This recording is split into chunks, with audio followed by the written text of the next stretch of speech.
Hello दोस्तों, आप सभी के लिए नमस्कार। लॉर्ड बुद्धा विजडम इंस्टीट्यूट में आपका स्वागत है। 24 प्रश्न लेके आया हूँ मैं आपको। इन प्रश्नों में आपका अपना स्कोर बताना है कि आप कितना स्कोर कर पा रहे हैं, और कमेंट बॉक्स में जवाब ज़रूर दें। तो मैं एक आपको प्यारी सी एक दो लाइन है, उनको बोलना चाहता हूँ मैं। नजर ने नजर से मुलाकात कर ली, नजर से नजर ने मुलाकात कर ली। होठ खामोश थे मगर बात कर ली।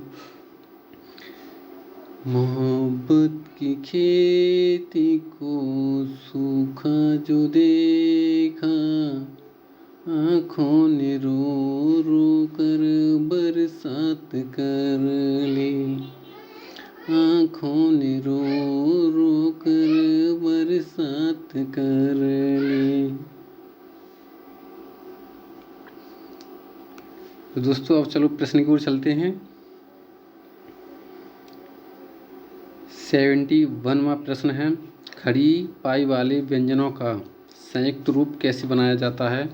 तो इसका जो ऑप्शन सही होगा वो बी ऑप्शन सही होगा, यानी खड़ी चौपाई को हटा करके बनाया जाता है। अगले प्रश्न की ओर चलते हैं। विसर्ग से बना शब्द कौन सा है? तो हम बता सकते हैं विसर्ग से बना शब्द वी वाला है, नेह स्पृहा, ये वाला शब्द है। अगले प्रश्न की ओर चलते हैं। इनमें से कौन सा वर्ड स्वर है? तो हम बता सकते हैं इनमें से कौन सा वर्ड स्वर है, ये ऑप्शन सही हो जाएगा। अगले प्रश्न की ओर चलते हैं। निम्नलिखित में से अंतस्थ व्यंजन कौन सा है? तो हम बता सकते हैं अंतस्थ व्यंजन कौन कौन से होते हैं। या, रा, ला, वा। तो या वाला यानी कि बी ऑप्शन सही हो जाएगा। इनमें से ओ का उच्चारण स्थल कौन सा है? तो हम बता सकते हैं ओ का उच्चारण स्थल यानी कि डी ऑप्शन सही वो कंठ है। कंठ ओष्ठ से बोला जाता है, कंठ और ओष्ठ से बोला जाता है, तो डी ऑप्शन सही होगा। अगले प्रश्न की ओर चलते हैं। चा और छा वर्ण का उच्चारण स्थान कौन सा है? चा और छा वर्ण का उच्चारण स्थान कौन सा है? तो बता सकते हैं हम, यानी तालु से बोले जाते हैं चा और छा। पहला ऑप्शन सही हो जाएगा दोस्तों। अगले प्रश्न की ओर चलते हैं। का, गा, जा, फा ध्वनियाँ किसकी हैं? तो हम बता सकते हैं किसकी हैं, तो अरबी फारसी की हैं, बी ऑप्शन सही होगा। अगले प्रश्न की ओर चलते हैं। तालव्य व्यंजन हैं, तो हम बता सकते हैं तालव्य व्यंजन कौन से हैं, इसका बी ऑप्शन सही होगा दोस्तों। चा, छा, जा, झा, ये होंगे। अगले प्रश्न की ओर चलते हैं। कौन वर्ण घूस नहीं है?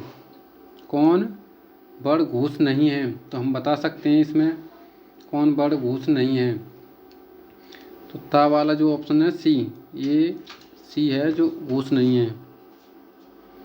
अगले प्रश्न को चलते हैं। किस शब्द में री स्वर नहीं है? तो हम बता सकते हैं किस शब्द में री स्वर नहीं है, यानी डी ऑप्शन सही होगा। अगले प्रश्न को चलते हैं। किन ध्वनियों का अनुस्वार कहा जाता है?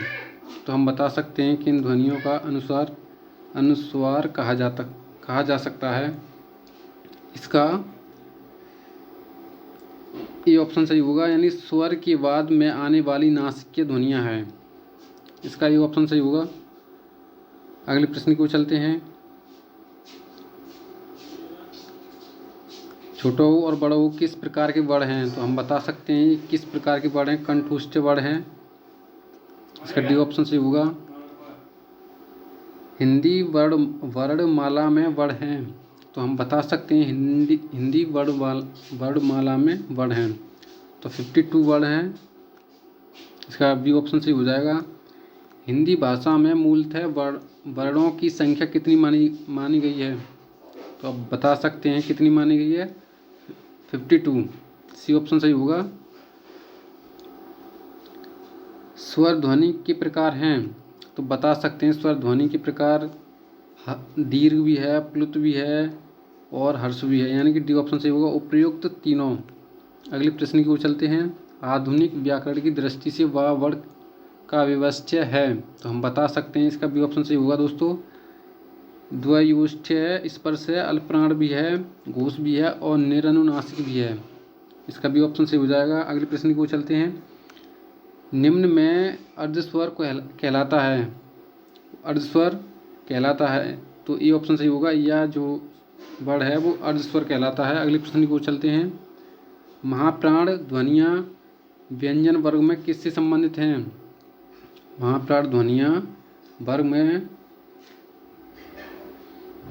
किससे संबंधित हैं? तो हम बता सकते हैं दूसरा चौथे, यानी सी ऑप्शन सही होगा हमारा। अगले प्रश्न की ओर चलते हैं। भाषा की सार्थक लघुत्तम इकाई है, लघुत्तम इकाई है, तो हम बता सकते हैं ध्वनि जो हमारी है भाषा की सार्थक लघुत्तम इकाई है। अगले प्रश्न की ओर चलते हैं। इनमें से कौन सा व्यंजन अल्पप्राण है?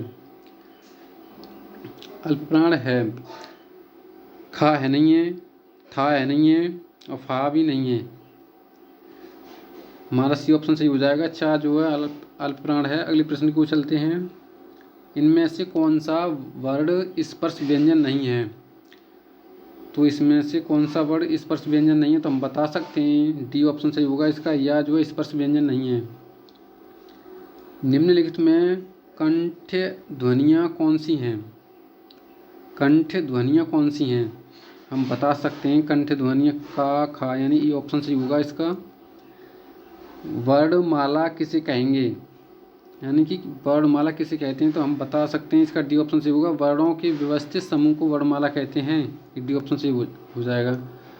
आप कमेंट बॉक्स के माध्यम से बताएं आपका कितना स्कोर रहा है इस 24 प्रश्नों में। और जय हिंद दोस्तों, आप सभी के लिए जय हिंद। और आप लाइक एंड शेयर वीडियो को ज़रूर करें।